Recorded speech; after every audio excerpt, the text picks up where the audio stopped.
All right, Steve, I think we can go ahead and get started then and hear from you on a couple of the changes in H484. Yes, sir. Thank you very much for the opportunity. Good morning, everybody. Steve Dwinell from the Agency of Agriculture, Food and Markets. The solid waste management entities have had an issue with the cost for disposing of unwanted and obsolete pesticides that are turned in by households under their household hazardous waste program. Under Chapter 81, I think it's Section 929. There's a provision that the agency will, the language says, will defray the costs. And we haven't had, the costs have escalated over the years, obviously, for the cost of those things. And so the SWMEs came to us and said, hey, we can't, we're having to, pay for it out of town budgets and, So the pesticide registrants got together and proposed a mechanism to fund that disposal through the existing registration fees by adding a $50 fee that is intended to exist until a more permanent solution can come along. And the more permanent solution is an extended producer responsibility organization, which is being developed for other materials.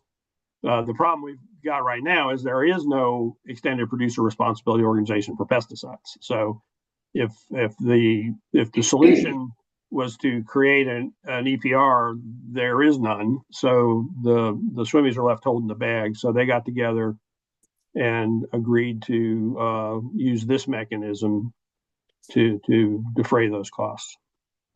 And then the Section 3 is for the agency to work with the Department of Environmental Conservation to look at the issue and come up with a more permanent solution. Great, thank you.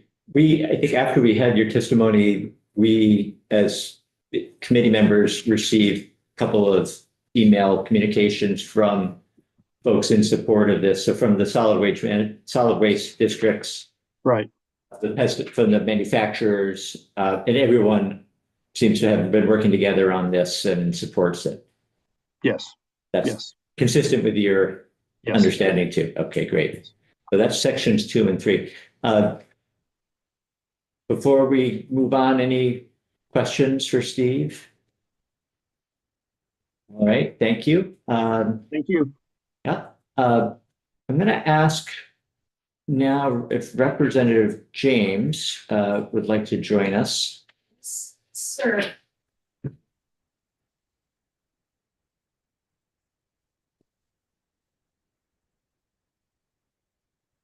And I'm also going to acknowledge that we've got on the Zoom screen, Neil Kamen. Good morning. Good morning with DEC. And I've asked Representative James to come to the table because she may have to go back to her own committee. I'm not sure.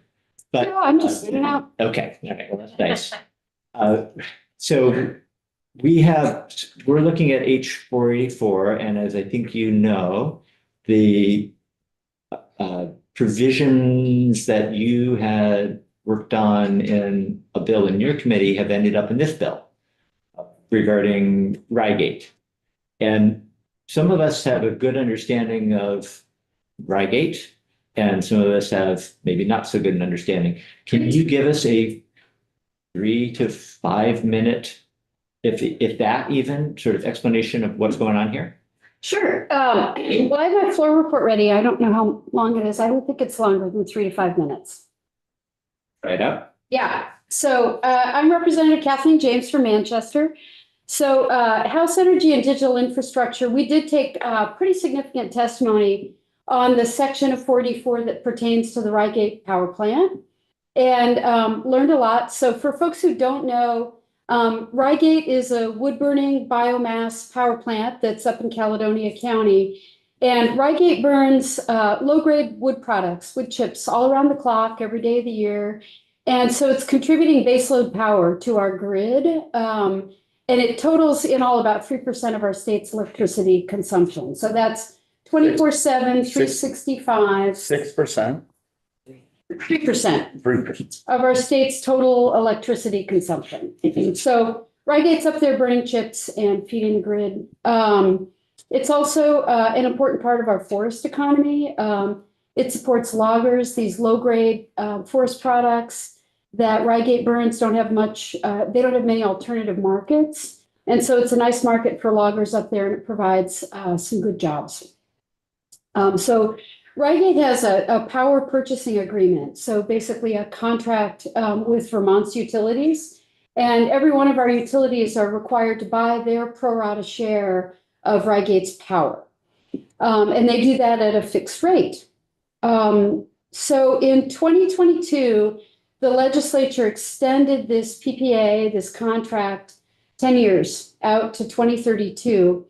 But when we did that, we made it contingent on Rygate meeting certain milestones in order to make the plant more efficient. So folks may remember, biomass electricity is not always very efficient. When you burn the chips, it creates a lot of heat, and a lot of that heat is escaping the plant. So we asked Rygate to become 50% more efficient. And we set out a series of milestones they had to meet, a series of deadlines. We also demonstrate that they demonstrate sound business practices, basically that they, among other things, pay their loggers in full and on time. So we put some requirements into law. So great. However, as of 2 weeks ago, maybe 3 weeks ago now, anyway, very recently, Rygate is under new ownership. So basically the lender, the financing company, has stepped in and bought Rygate outright. And they're brand new on the scene. They seem very committed to making Rygate work. But the plan they had in place to make Rygate 50% more efficient is off the table now. They were going to buy some state-of-the-art equipment from Spain, and the tariffs are now making that equipment prohibitively expensive. And they had an LOI with a Canadian particle board manufacturer to buy their dried chips, and the Canadian company canceled the LOI. So Rygate's now trying to get a new deal in place, and they've found some American-made equipment. It's sitting in North Carolina, and they have a plan, but they need a little bit more time to do this. So that's really the upshot. So if you now look through the language, it's in a little bit of reverse order, but Rygate has its own section of statute. There's a section of law that's only Rygate, and that's what we're amending. So the first part of the language says that the PUC will reconsider Rygate's rates in 2028 if they meet all the milestones. And then if you walk through the language, you can see all the milestones. You can see us requiring Rygate to be 50% more efficient. And then you can see everything moving out by 1 year. So this October, they have to submit a signed contract, basically with their equipment supplier and their contractor, and certification from an engineer saying like, yeah, we looked at this and it's going to work. In October 2026, they need to submit the actual construction plans. And then in October 2027, the PUC has to do an on-site inspection and say, this is happening, you know, we believe it's all going to work. And then they have to start submitting annual reports. The upshot here is that if these milestones are not met, the contract, the PPA is canceled, and utilities are not going to have to, they're not going to be required to Rygate's power, to buy Rygate's power anymore. And the Rygate's owners have testified that they think this will put the plant at risk. So after taking all of this testimony, and I guess this is not my floor report, but we took a lot of testimony. My committee did a straw poll 9-0 to approve this 1-year extension for Rygate. Thank you. How many minutes was that? 5. Yeah. Okay. Very well To done. be fast on. So I'm feeling a little chagrined here. I was just looking through the amendment, and I don't know whether I have the wrong version of it. But I don't see, I did a search on Rygate to see which section this was, not finding it. It is on, It's actually in 484. it's on page 4129 of today's House calendar. Okay, all right. Well, we'll use that then as the, Yeah, so the which version. I would have said if this were my flow report. I actually had it in there. So it's in today's calendar. Okay. The version that's on our webpage, the one I was just looking at, and maybe I'm overlooking it, but if somebody else is looking for that section and doesn't see it there, that's why, I guess. So, okay. So that's the Rygate story. Thank you. Does anybody have any questions? Representative O'Brien? I could just, what's the metric for efficiency? I wasn't sure if it's like, the same input, we get twice the power, we have less waste. 50% more efficient than they were in 2022. What's efficiency? Oh. Oh, good question. That's a great question. Thankfully, we have Rygate's representatives. It's how they're using the heat that's escaping the plant. So they want to take that heat that's currently just drifting off into the atmosphere and put it to a secondary beneficial use. So the idea is to dry the chips, correct? And the original plan was that they would dry the chips and sell them to this they would dry the chips in this cool equipment from Spain, sell the dried chips to the Canadian particle board manufacturer, but that's all off the table now. So the idea now is to use this equipment that's sitting in North Carolina, it's just not here yet, dry the chips and burn the chips. So Rygate becomes its own consumer. Rygate becomes its own market for the dried wood chips. And that's going to help plant efficiency because they're going to be recirculating that heat to dry the chips. And then they have some other ancillary efficiency improvements planned that we did not take testimony on. But there's a larger plan in place, but most of it involves taking that heat, drying the chips, and burning the chips. That's Yes, I understood more than I knew. Representative Lipsky. Yeah, yeah, Rep. Jed Lipsky. I'm not really here to testify, but I did sit in yesterday, Senate Ag. They also voted out unanimously to support it. In any application effort to gain efficiency, drying chips was one market. There was also become a producer of wood pellets, another manufacturing, and that would take dry material to produce those. So there are other current considerations, including taking other wood product from our area, have an ancillary mill, significant land, and use that for dry kilning, actually, lumber. So I have to just testifying in support of it, but also that the new owners are very dedicated to be as creative and innovative as possible to utilize the now before not utilized energy loss. And also the Forest Products Association, PLC, they all feel that it's important to understand product that goes into the chips that they use to generate the plant could be 30% of the biomass, all unmarketable tops, limbs, slash. It creates more biodiversity within the forest, more sustainability for landowners and loggers who are trying to produce this. So in that respect, there's a lot of support from an ecological as well as an economic input. Right. Does anybody have any other questions for Representative James? Good, thank you. That was very helpful. Great. Was that clear enough? Am I floor ready? Okay. Yeah. Floor ready. Thanks, everybody. I'm gonna just, I'm not sure who might be on a deadline of the other witnesses we've asked to join. Anybody's feeling pressed for time? Good. All right. Neil, you may go next. Good morning. Thank you. For the record, my name is Neil Kamen. I am the Deputy Commissioner, Department of Environmental Conservation, and I haven't appeared in front of this committee this year, but I'm happy to be with you now. One of the things I spent a substantial amount of time doing in the building over the past year or the past session was working on a bill H481, which made its way orderly through the House and Senate, has now been signed by the governor, pertaining to the 3-acre stormwater water quality pollution control requirements that are part of the Lake Champlain cleanup plan.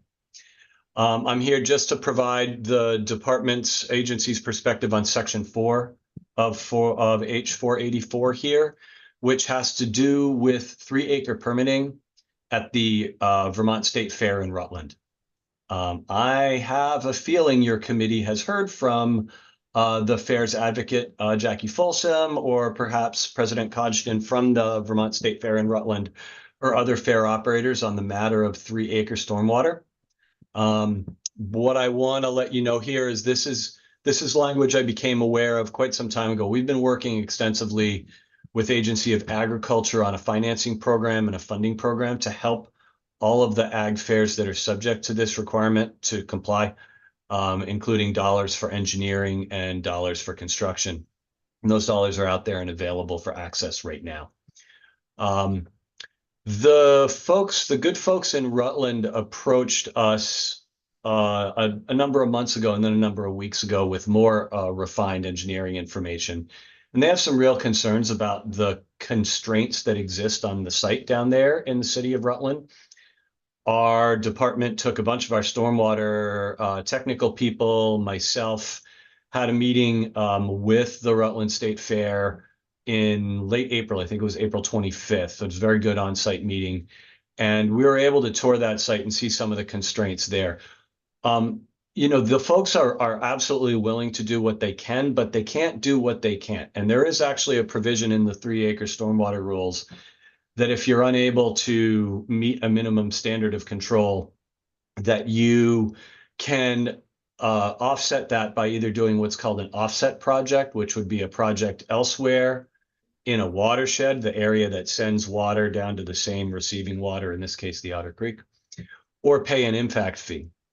And in the case of the Rutland State Fair, they have some really significant concerns, which they feel, we don't know yet, but they feel is going to push them into the space of having to pay fairly substantial impact fees.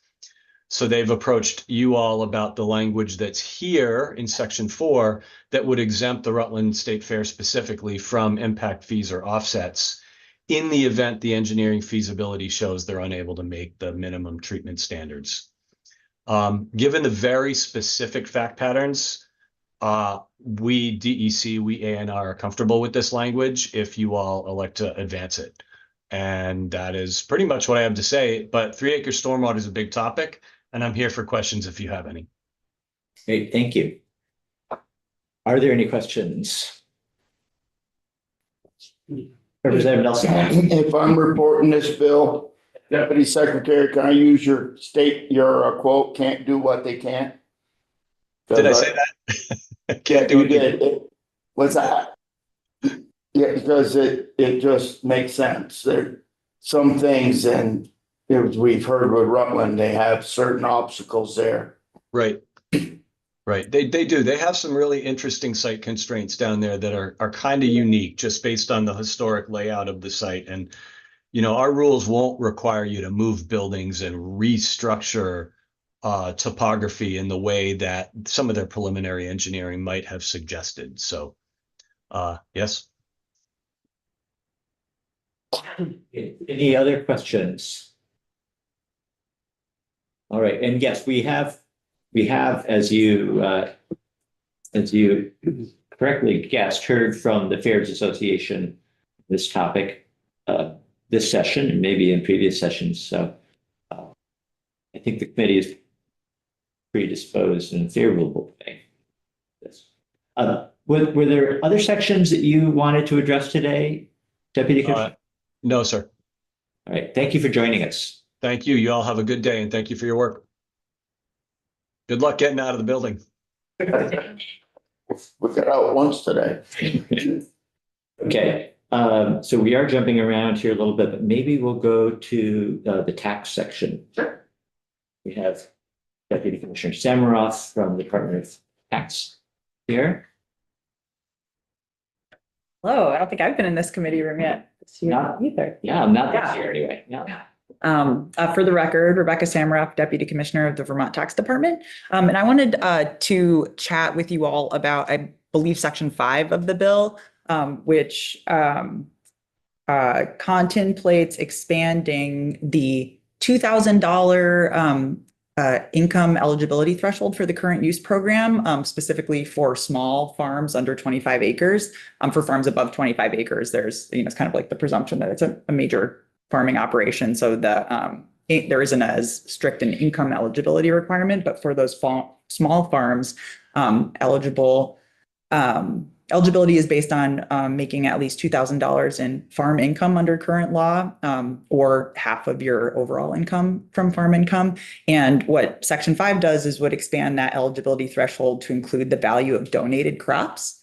So donated crops could, a donation up to $2,000 annually would make your small under 25 acres eligible for current use. And we just have some administrative concerns with this. That eligibility threshold is something that we do check under current law, against your Schedule F farm income for every applicant. It's a very generous property tax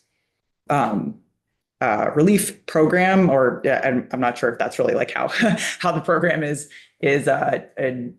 framed in the statutory purpose language. But for such a big benefit, we at the tax department as administrators want to make sure the integrity of the program is intact, and we do verify the income eligibility for every claimant. Having the kind of looser language around the donations here is concerning to us. We would prefer if the legislature was going to, move forward with expanding this eligibility, that they be more formal donations made to like a real designated nonprofit organization, something that we could, have a, more formal receipt for, that we could ask for the claimant to provide when they apply for their current use status. So that would be one requested edit if the committee and body want to pursue this. The other one would be consideration of the effective date as well, which I think right now in law is January 2026, which doesn't really comport to the administration of the program. We have applications due in September every year. So I think September 2026 would be the earliest that we would be able to accommodate this, equitably for folks. Yeah. Good questions. We have JFO with us, and I don't know whether, James, I don't know whether anybody looked at the fiscal impact of this, whether there was an opportunity to do that. It's for the record, James with the Joint Fiscal Office.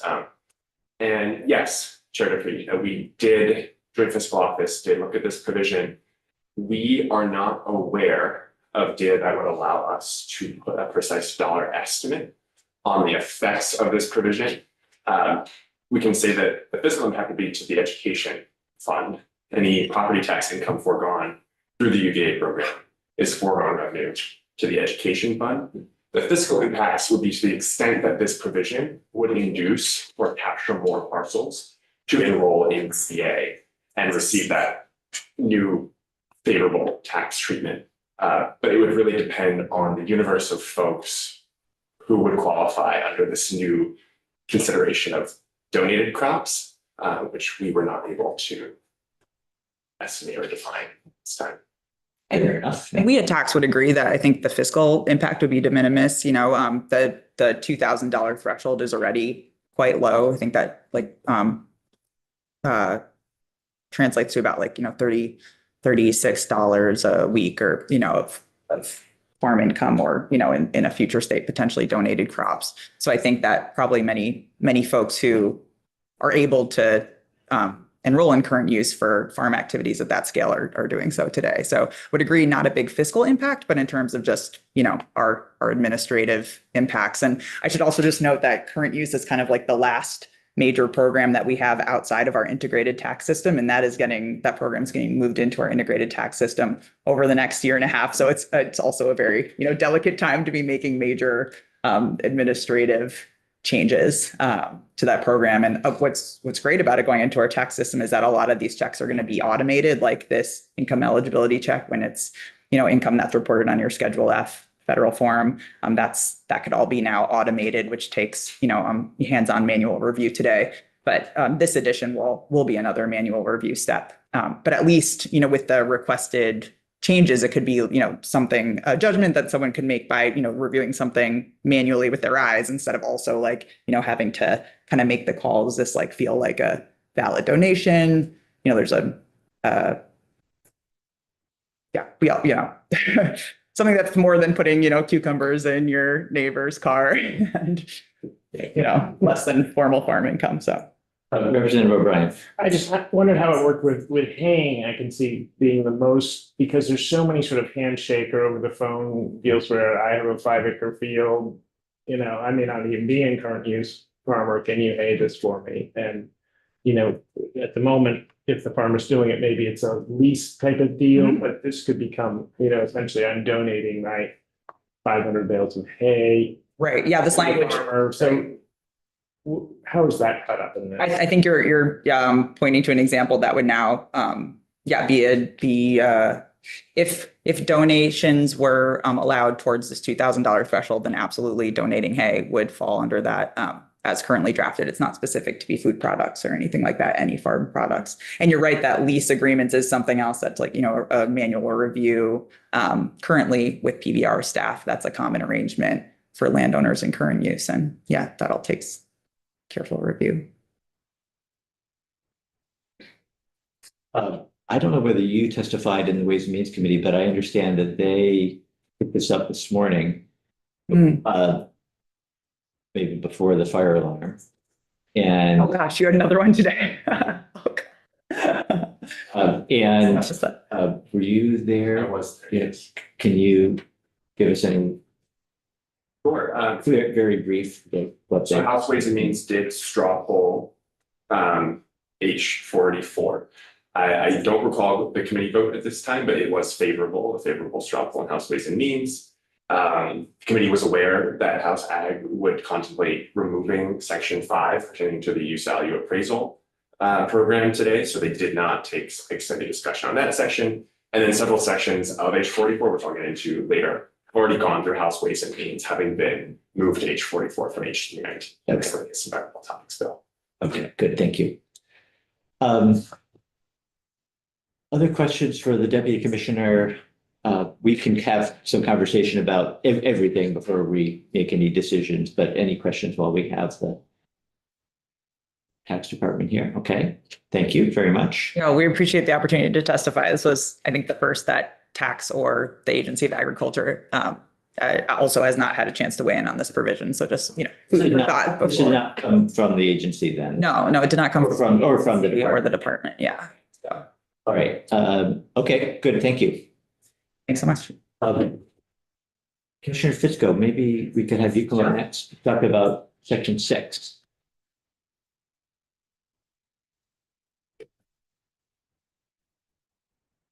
Good afternoon, everybody. Danielle Fitzko, Commissioner, Forest Parks and Recreation, here to talk to you about Section 6 in H484, which we think is a simple amendment. I hope you'll agree to our heavy cut rule. Dave Wilcox was in this committee earlier this year and talked about the heavy cut legislation where we have a permitting process. When the heavy cut law was established in 1997, we were told we needed to put rules in place. The rules really set out our permit application, what's in the application, and some guidelines on silvicultural practices. That rule has been in effect since 1997, and we still feel it's serving us really well. I will backtrack a moment here. We established those rules through emergency rule. And because we had such a robust process through the emergency rulemaking process, the legislature came back and made those rules permanent by operation of law. So since 1997, we've had that permanent rule in place.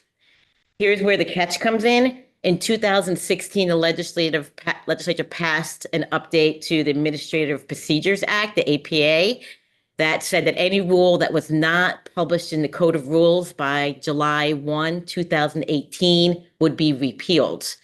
This was in what they call a privacy bill then.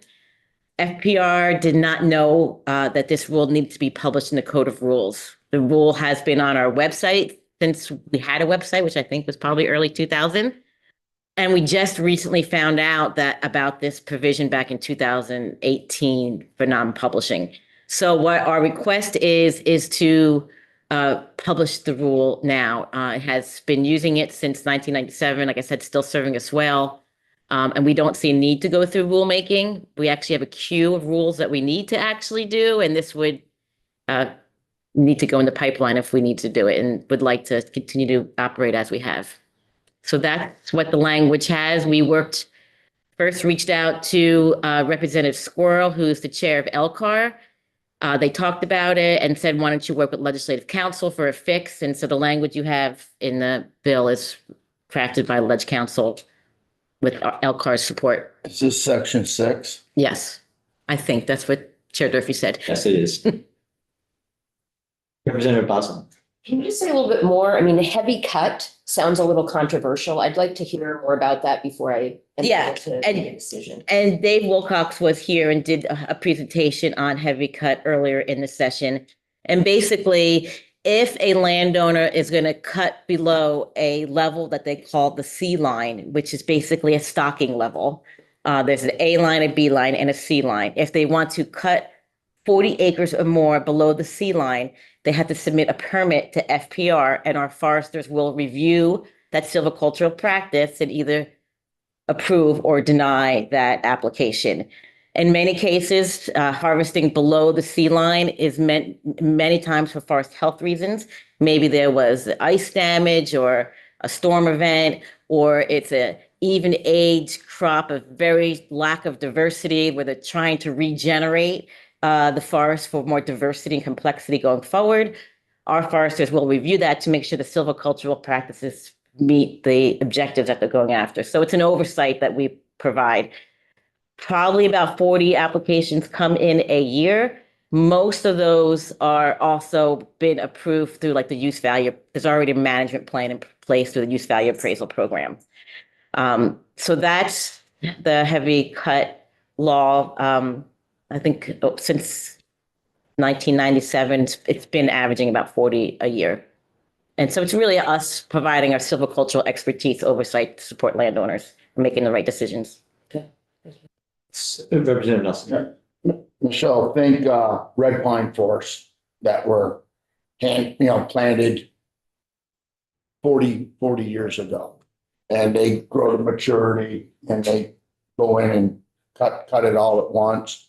And the other place I can think of a heavy cut besides the ice storms or straight line wind damage is if a farmer has gotten the okay from all the powers to be to create a field, to create, open land, they get the okay for a heavy cut.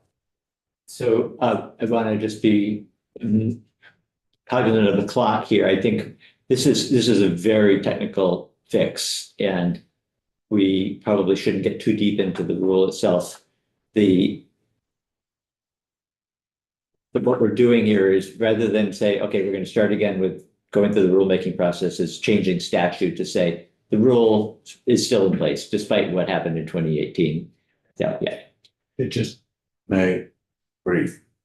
This is not about convert and taking something out of the UVA for a different purpose. Converting from forest to agriculture is keeping it in UVA, all the AMPs, all the setbacks, buffers, and streams, wetlands.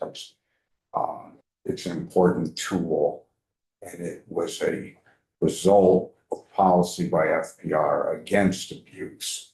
And it gives them the oversight and management control. So I support it strongly. Thank you. Okay. Any other questions for Commissioner? Just quickly, so any legal implications if you've been enforcing a rule that isn't a rule? Yes, I appreciate you asking that because we explored this. The statute itself gives us all the authority we need to regulate heavy cut. And all the enforcement that we have done since 2018 when it wasn't published has all been about what's in statute and not what's in rule, which is basically our application process. So we have all the authority to continue to enforce the heavy cut statute. All right. Thank you for your Thanks for consideration. joining us. So James, did you want to share anything else?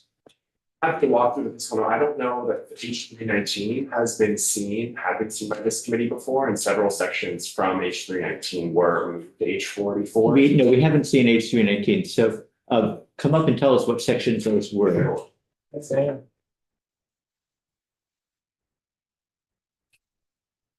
I think this is my first time in this committee as well. So James Duffy, for the record, Joint Fiscal Office. It's a pleasure to be with you all.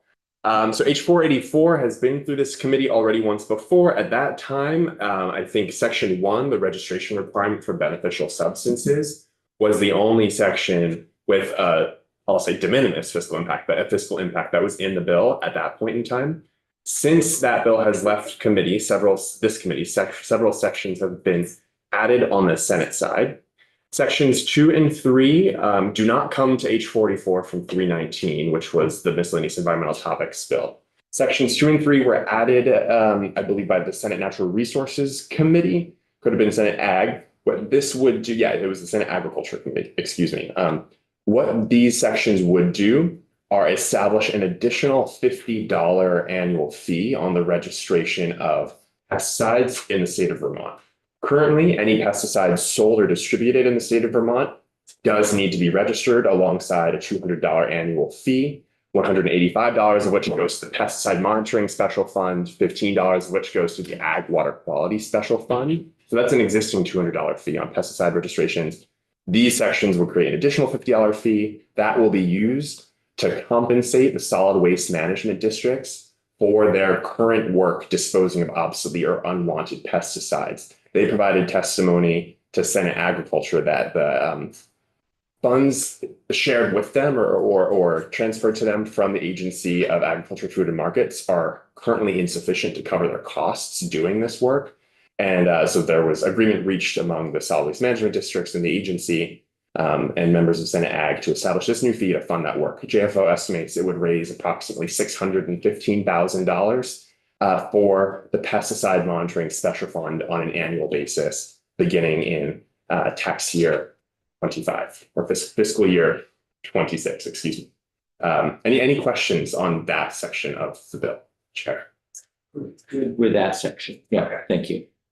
Section 5, the use value appraisal provision was already discussed by the tax department just a couple of minutes ago, but this would allow the dollar value of crop donations to be used towards the qualifying for use value appraisal. I know the committee heard about this already from the tax department. Chair Duffy, would you like any additional testimony on this? No, I think you gave us a good sort of quick explanation that I can say that we expect it to be de minimis. The universe of people who can grow enough crops to donate for $2,000 is probably very similar to the universe of people who can grow them for sale for $2,000. Totally understanding here the tax department's administrative concerns. Despite the kind of lack of solid data we were able to find for a cost estimate here, what we know about this program indicates this is likely to be a de minimis cost, but we understand, JFO understands the administrative concerns really about tax. Yeah, and I have some other concerns about just the process here too, but let's move on anyway. Sure.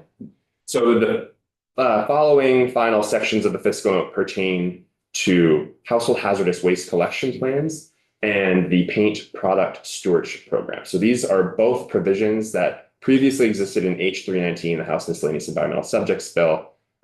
These were removed from that bill and dropped into H484 on the Senate side. So section 11, I'll give a little bit of background here. The household hazardous waste program already exists with an A&R. It requires that the manufacturers of certain products designated as hazardous household waste either themselves fund and manage the collection and proper disposition of household hazardous waste, or that those manufacturers convene together and form a nonprofit stewardship organization, which handles that collection and disposition on their behalf. And that's, I would say that's the most common arrangement, is the formation of these stewardship organizations. Those organizations develop household hazardous waste collection and disposal plans, which ANR then approves or does not approve. There are new requirements for the household hazardous waste collection program that are going into effect in the coming years. New manufacturers of new products will have to come into compliance with those provisions. What this section does is give ANR the authority to complete those requirements on its own if manufacturers don't come into compliance on their own by July 1st, 2025. So if a manufacturer fails to meet the requirements of these new provisions by July 1st, 25, ANR would have the authority to do that work itself, establish a hazardous waste collection plan for that group of products, and then charge those manufacturers 10% of the cost of creating and managing that plan. That cost would vary depending on the products involved in the plan developed, but ANR estimates roughly that could be between $500,000 and $750,000 per plan, per hazardous waste collection plan. I'll note, however, JFO considers this, in having talked to ANR, to be de minimis impact on state finances. The reason for that being, ANR fully expects that all manufacturers will be in compliance by the July 1st deadline. They do not expect this provision to be triggered, and therefore they don't expect to be collecting that 10% fee from, or a penalty from any manufacturers. This is really more of a contingency backup plan in the event that any manufacturers don't comply by the deadline.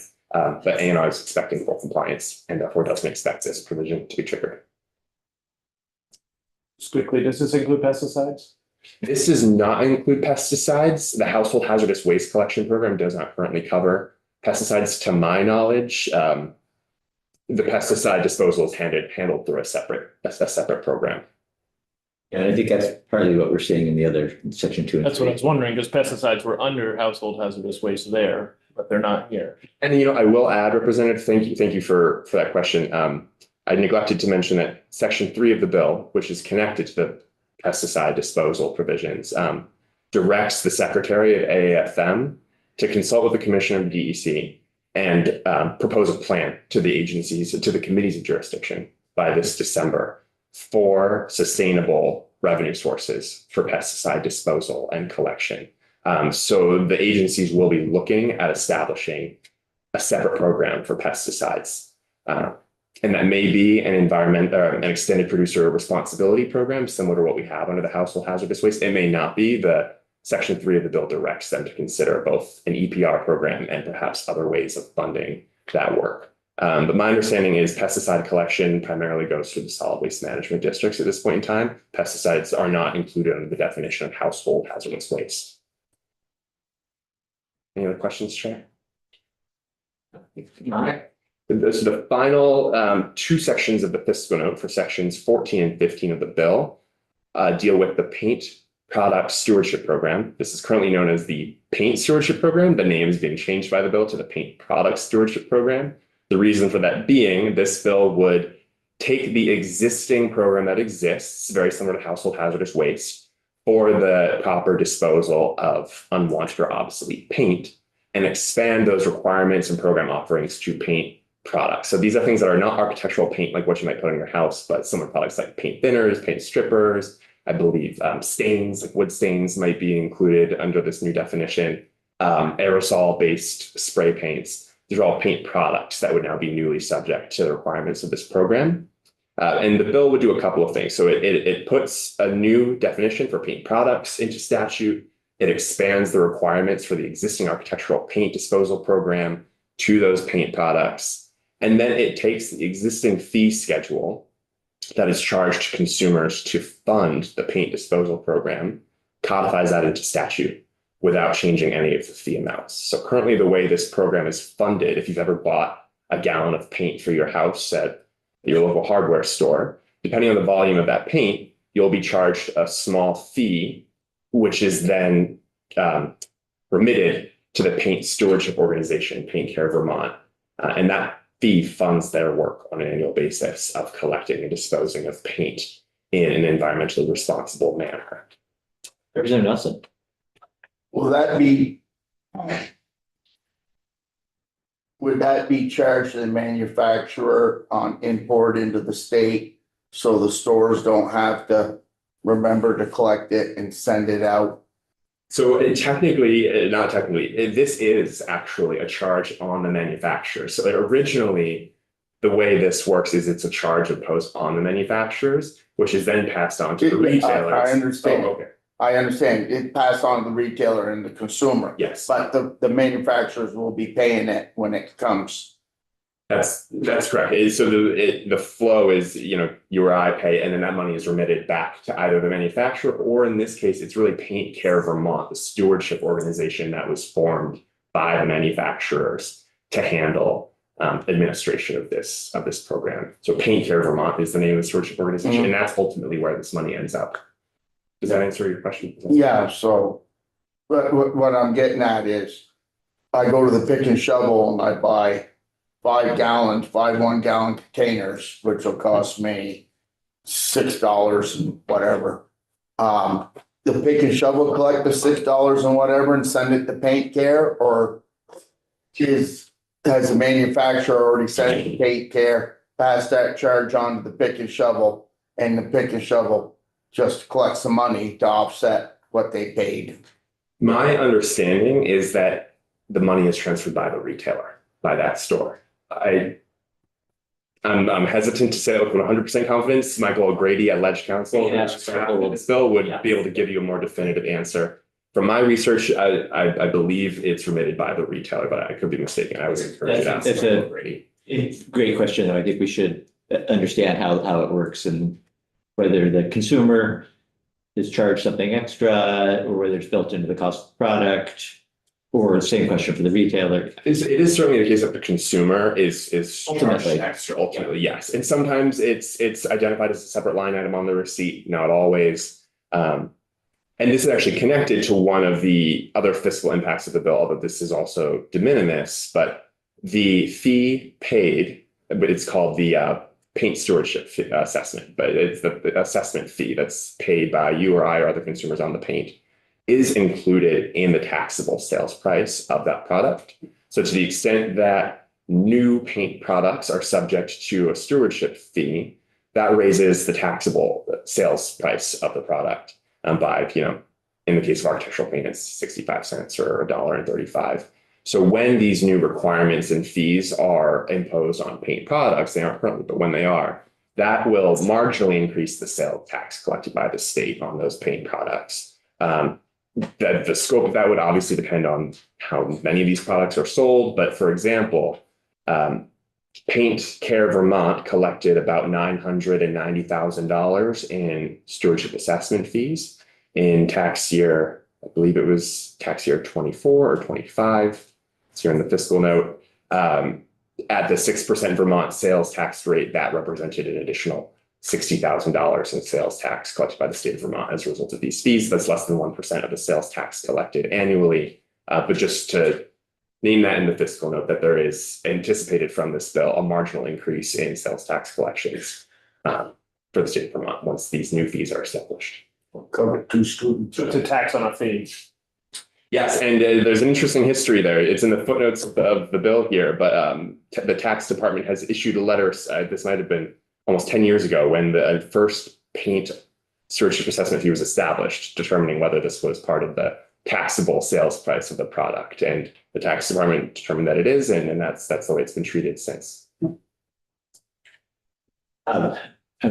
should probably wrap up just because we're going to be back on the floor in half an hour and want to make sure people have a chance to eat. That's the entirety of the fiscal. Really, the only pieces I'd highlight again are that this bill would move the fee setting authority to you all, the legislature, for these products. And the agent, it's currently these fees are set by the agency. This would remove that authority and nest that power with the General Assembly. Great. Can you send to Linda the Fiscal note? fiscal note? Yeah. And Mike, we're sorry. I can see that you rushed up here. Thank you. No one's had a chance to eat yet, and I think we're going to break. And we're supposed to be back on the floor at 1. Whether that remains true, I don't know. But I think at this point, there was a question that you just asked that maybe Mike can help us with. Mike, if you want to come up or just sit there for the question about the sort of the flow of the money on the extended responsibility for paint program, whether if that additional money is built into the cost of the product or how that works. It is. So Sherman-Williams sends 1,000 gallons of paint to the pick and shovel at $2 or $1.65 a gallon. Does Sherman-Williams, when they send that 1,000 gallons, pay that money to the Vermont Paint Fund? Or do they pass that expense on to the pick and shovel? Then the pick and shovel's got to collect it from me, and then the pick and shovel sends some money to the Vermont Paint Fund.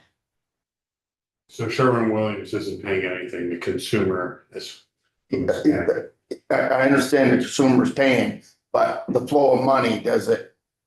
It goes to the retailer and the retailer submits it to the paint stewardship organization. So they send the money as they sell the gallons. Okay, And I don't know if James told you, but the way the Department of Taxes interprets the assessment, it's subject to the sales tax as well. Yeah.